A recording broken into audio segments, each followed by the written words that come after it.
Oriental public school नाम की, जिन्होंने महामाया पहाड़, जिसका बहुत पुराना इतिहास है, उसको कब्जा कर लिया गया है।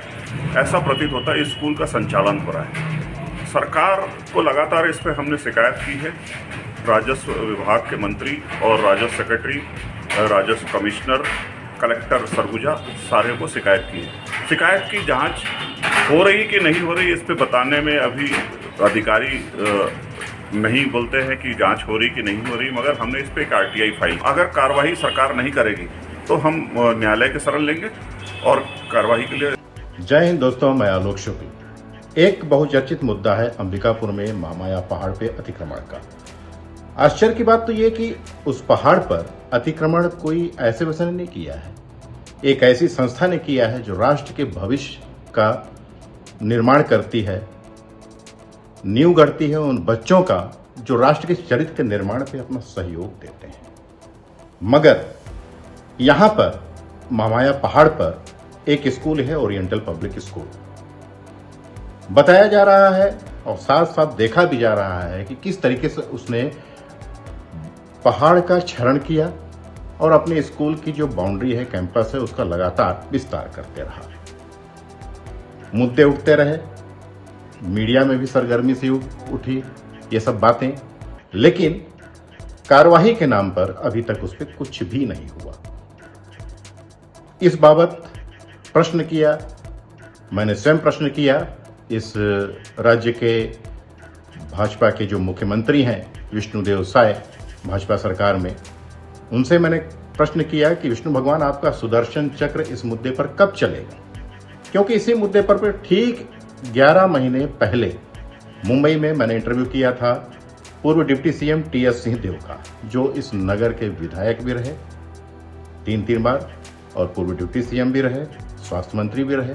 उन्होंने भी माना कि हाँ, वो गलत है। तो जब सब मान रहे हैं कि ओरिएंटल पब्लिक स्कूल ने भूमि का क्षरण किया है, खासकर पहाड़ का क्षरण किया है, तो उस पर कार्रवाई क्यों नहीं? ये बार बार एक प्रश्न है, जो गंभीर प्रश्न है, वो लगातार उठ रहा है। और यहाँ पे जो सुप्त प्रशासन है, मृतप्राय प्रशासन पुनः कहूंगा, उस पे सबसे बड़ा गंभीर प्रश्न चिन्ह है, क्योंकि ये जानकारी यहाँ के जो भी कलेक्टर रहते हैं उन तक भी है, मैंने स्वयं पहुंचाई है, मगर परिणाम क्या हुआ?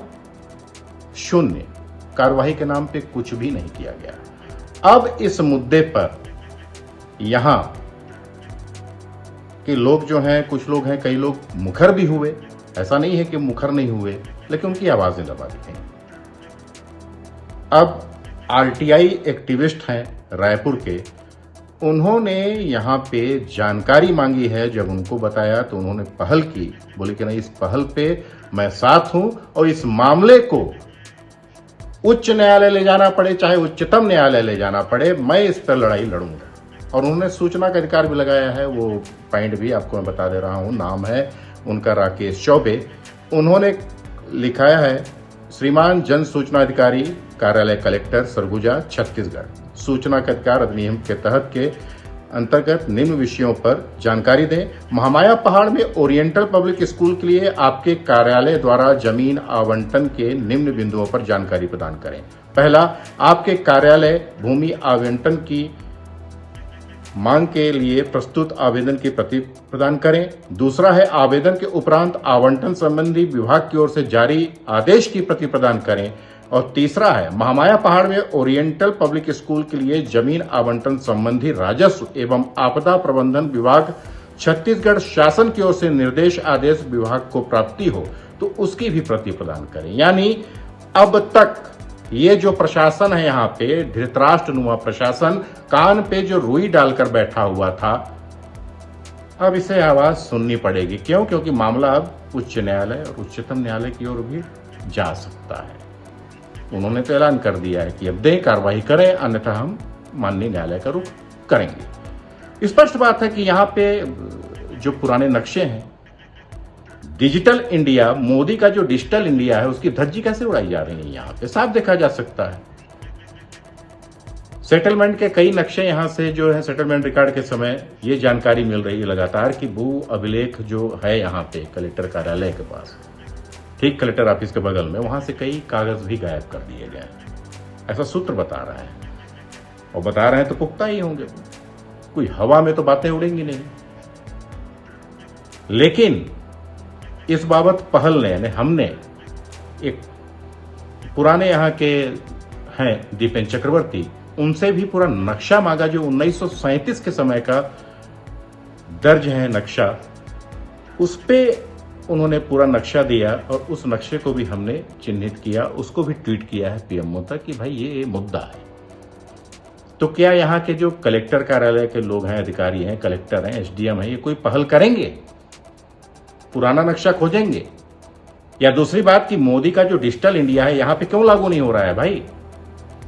क्यों यहाँ पे कलेक्टर एसडीएम काम नहीं करना चाह रहे हैं, कमिश्नर काम नहीं करना चाह रहे हैं? दे आदेश की उसके एक इतना विवादित मुद्दा होते जा रहा है, इतना गंभीर विषय होते जा रहा है, पहाड़ का क्षरण करके उसके समतल कर दिया गया, मैदान बना दिया गया और आपके कान पे जू तक नहीं रेंग रही है। क्यों? इस चीज को लेकर बड़ा आक्रोश भी उठता है कि आखिर किस तरीके का प्रशासन चल रहा है यहाँ पे। मुख्यमंत्री ने कहा कि नहीं ये मुद्दा है, कार्रवाई होगा, सुदर्शन चक्र चलेगा। और इस मुद्दे पे जो भी आया है उस व्यक्ति से मैंने प्रश्न किया है, चाहे इस कोई विधायकी का चुनाव लड़ रहा है तो राजेश अग्रवाल, उनसे भी मैंने किया था प्रश्न। केशव प्रसाद मौर्य दर्शन करने आए थे तो उनसे भी किया था, और भी जो तमाम है उनसे भी किया हो, लेकिन अभी तक कार्रवाई सिफर है, शून्य है। क्या अब इसके लिए बाहर के लोग आएंगे? अब जिस तरीके से आरटीआई एक्टिविस्ट मुखर हुए हैं, अब आप उनको जानकारी दीजिए। तो डिजिटल इंडिया की बात कर रहा हूं दोस्तों, तो डिजिटल इंडिया में साफ है कि भाई जब डिजिटल इंडिया वाली बात है तो आप उसको सैटेलाइट्स के जरिए आप मैप निकालिए, गूगल से निकालिए कब किसने कितना क्षरण किया, और जिम्मेदार उस पर जो ठहराइए। यदि वन विभाग का अधिकारी है तो उस पर, राजस्व का अधिकारी है तो उस पर कार्रवाई कीजिए, उस पर ऐसी ठोस कार्रवाई की जाए कि जिससे एक जिम्मेदारी तय हो, लोगों को एक सबक मिले कि नहीं यहां पे कार्रवाई हुई है, और उसको एक मुक्त कराया जाए। ये किसी संस्था के प्रति हमारी कोई रंजिश नहीं है। और ये भी कहूंगा कि इसे कोई धर्म से लेकर ना जोड़े, कोई हिंदू, मुसलमान, सिख, ईसाई। पहाड़, प्रकृति वो सबके लिए होती है। धर्मनिरपेक्ष का जो सबसे उदाहरण होता है वो प्रकृति। वो जो प्रकृति है वो आपको हवा दे रही है, ऑक्सीजन दे रही है, फूलों की खुशबू दे रही है, उसे तो नष्ट मत कीजिए आप कम से कम।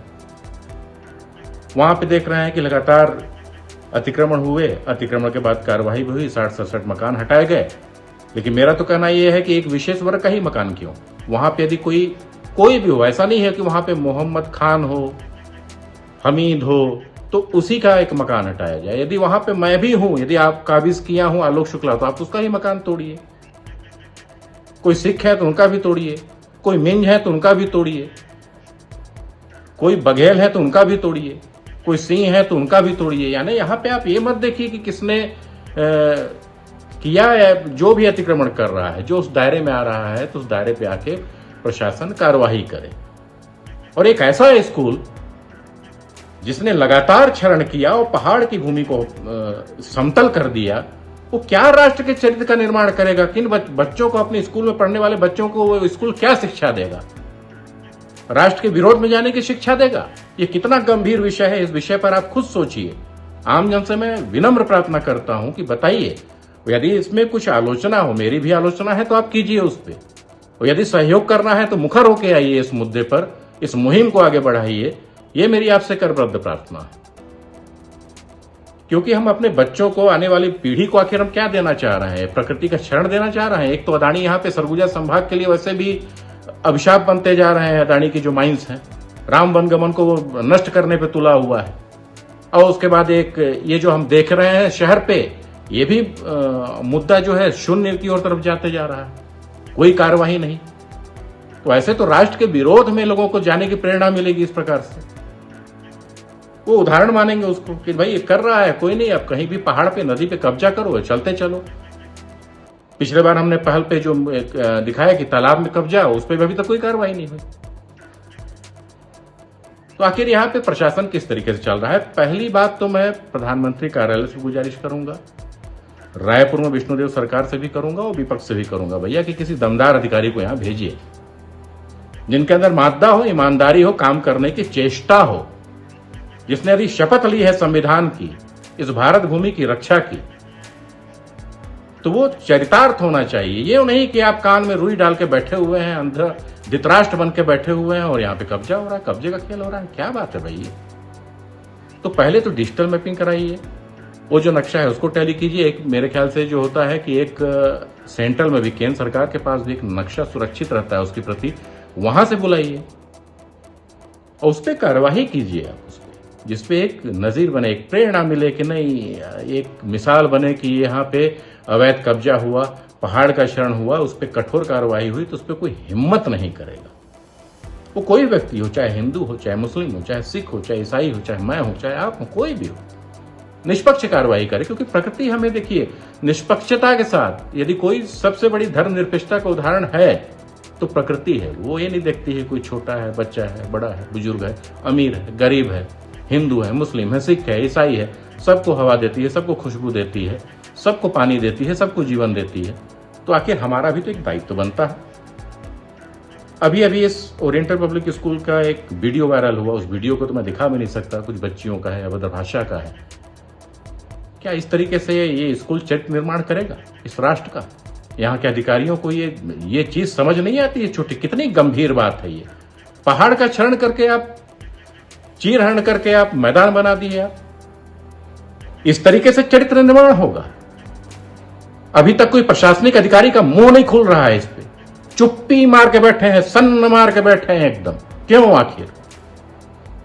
तो गुजारिश है, जिस तरीके से देखिए राकेश चौबे जी आए हैं, और भी लोग आ रहे हैं। अभी अभी मुंबई में था, एक कितनी अच्छी स्टोरी थी वहां पे कि जो कॉलोनी के लोग हैं और लोग हैं आसपास की कॉलोनी के लोग, वो एक बंजर पहाड़ को हरा भरा करने पे तुले हुए हैं, पीपल के पेड़ लगा रहे हैं खुद से।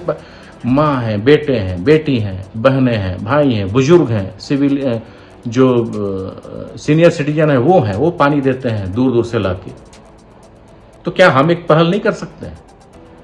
तो दोस्तों, आज एक गुजारिश है कि देखिए, और अभिभाषकों से मैं कहूंगा कि देखिए और भी लोगों को बयान दिखाएं कि इसमें विष्णु देसाई से मैंने प्रश्न किया था, क्या कहे, केशव प्रसाद मौर्य, उनसे क्या वो क्या कहे, यहाँ के जो विधायक जब बने नहीं थे तब मैंने प्रश्न किया था, वो क्या कहे, इनके वादे क्या हुए भाई? अब तो भाजपा सरकार बन गई, सीएम ने भी कहा कि कार्रवाई होगी, क्यों नहीं हो रही है? प्रशासन क्यों नहीं करना चाह रहा है? क्या प्रशासन एक यही सीख दिलवाना चाह रहा है? इस तरीके से राष्ट्र का चरित्र निर्माण होगा? जो देखेंगे बच्चे की यहां तो पहाड़ को चौपट करके वो स्कूल बनाया जा रहा है, वो आपके राष्ट्र का क्या चरित्र निर्माण करेंगे? सीधा सा एक प्रश्न है, गंभीर प्रश्न है। यदि अनुचित लगता है तो आप आलोचना भी कीजिए, वो भी स्वागत योग्य है, लेकिन खुद सोचिए आप कि इस तरीके से भविष्य आप बना रहे हैं स्कूल पे। तो दोस्तों, आज एक गंभीर विषय के साथ तो चिंतन कीजिए, मनन कीजिए, और अब एक कार्यवाही का विषय होना चाहिए। और स्कूल वाले तो खुद आगे बढ़ के आना चाहिए कि भाई हम गलती हुई है तो माफी मांग रहे हैं, उसकी भरपाई करें। क्योंकि प्रशासन तो यहां एकदम धृतराष्ट्र बना हुआ है, कोई मतलब ही नहीं। तो आज यहीं तक दोस्तों, अनुमति दीजिए, और अगली बार हम मिलेंगे तो ये भी बताएंगे कि इस महामाया पहाड़ को सजाने संवारने की जो मुहिम है उस पर कौन कौन लोग आ रहे हैं आगे और कौन कौन प्रयास कर रहा है। तब तक के लिए मुझे आलोक शुक्ल अनुमति दीजिए। जय हिंद। सरगुजा में महामाया पहाड़ में कोई स्कूल जो है कब्जाधारी किया हुआ है, क्या मामला है सर इसका? देखिए, सरगुजा में एक संस्था है ओरिएंटल पब्लिक स्कूल नाम की, जिन्होंने महामाया पहाड़, जिसका बहुत पुराना इतिहास है, उसको कब्जा कर लिया गया है। ऐसा प्रतीत होता है इस स्कूल का संचालन हो रहा है। सरकार को लगातार इस पर हमने शिकायत की है। राजस्व विभाग के मंत्री और राजस्व सेक्रेटरी, राजस्व कमिश्नर, कलेक्टर सरगुजा, सारे को शिकायत की है। शिकायत की जांच हो रही कि नहीं हो रही, इस पे बताने में अभी अधिकारी नहीं बोलते हैं कि जांच हो रही कि नहीं हो रही, मगर हमने इस पे एक आरटीआई फाइल की। कहते हैं कि इस पहाड़ की जो अतिक्रमित जमीन जो स्कूल संचालन हो रहा है उसको तत्काल खाली कराया जाना चाहिए, क्योंकि ये सुप्रीम कोर्ट और उच्च न्यायालय के आदेशों का उल्लंघन है। जिस तरीके से तालाब और कृषि जमीन, घास जमीन और पहाड़ की ज़मीनों को किसी भी प्राइवेट व्यक्ति को आवंटित नहीं किया जा सकता, इसमें वायलेशन हुआ है, इसकी जांच होनी चाहिए और इसको तत्काल प्रभाव से खाली कराना चाहिए। चौबे जी, ये राजनीतिक लोग हैं, भूमाफिया हैं, किस नज़र से देखते हैं, किन लोग हैं ये? देखिए, ये मुझे लग रहा है कि ये शिक्षा माफिया है जो सोची समझी के तहत ये स्कूल संचालन कर रहा है और वो उन्होंने ज़मीन कब्जा कर लिया है और ज़मीन के साथ पहाड़ के भी जो अन्य घास ज़मीन और पहाड़ी इलाकों की जो ज़मीन थी जंगल की, उनको काट कर भी वो स्कूल के अंडर बाउंड्री कर लिया है। ये बात सामने आई है। अब आगे की प्रक्रिया क्या होगी? देखिए, हम अगर कार्रवाई सरकार नहीं करेगी तो हम न्यायालय के शरण लेंगे और कार्रवाई के लिए ये होंगे। महामाया पहाड़ पे अतिक्रमण है, उस पे कार्रवाई शुरू हुई है, लेकिन बड़ा भूभाग ओरिएंटल पब्लिक स्कूल, जिसपे टीएस सिंहदेव ने भी 6 महीना पहले कहा था कि यहाँ पे अतिक्रमण हुआ है, गलत है, उस पे अभी तक कार्रवाई नहीं हुई है। प्रशासन वो कार्रवाई कब करेगा? विष्णु भगवान का सुदर्शन चक्र कब चलेगा बड़े अतिक्रमण पर? आपने जो समस्या से अवगत कराए हैं, थोड़ा इंतजार करिए, बिल्कुल यहाँ चक्र चलेगा आपका चक्र चलेगा इस अतिक्रमण पर? बिल्कुल चलेगा। जहाँ भी दोषीदार हैं, जो भी इस प्रदेश में कानून को हाथ में लेने का प्रयास करेगा, वो कितना भी बड़ा आदमी होगा, उसके ऊपर में सख्ती से कार्रवाई। मोर साहब, बहुत बहुत आपका, यहाँ पे आप शक्तिपीठ का दर्शन किए हैं और आपको पड़ोसी राज्य से आए हैं, बड़े योगी आदित्य राज्य जो सनातन के एक आज वो बन चुके हैं, ध्वजवाहक बन चुके हैं, वहां से आए हैं। आपको एक चीज मैं यहाँ पे संज्ञान में लाना चाहूंगा, ये सामने माँ महामाया का एक मुकुट कहलाता है, महामाया पहाड़, जिसमें आप देख रहे हैं, इस पे लगातार अतिक्रमण जारी है। बार बार इस मुद्दे को उठाने के बाद भी यहाँ पे प्रयास नहीं हो रहे हैं, तो कुछ ऐसा प्रयास होगा? आप भरोसा ये शक्तिपीठ है। जब अयोध्या में रामलला की जन्मभूमि पर भव्य मंदिर बनाने का काम हो सकता है, तो माता के मुकुट के लिए भी सब कुछ किया जा सकता है। आप प्रयास करेंगे? अब देखिए, माता जी जिससे चाहेंगे उनसे करवाएंगे, वो करेगी भाजपा। वहाँ पे जो एक स्कूल है, ओरिएंटल पब्लिक स्कूल, मैं नाम भी बोल दे रहा हूँ, तकलीफ नहीं होती सर कि एक मुकुट है, उसने पहाड़ का चरण किया। हाँ, वो उसको कहा जा सकता है।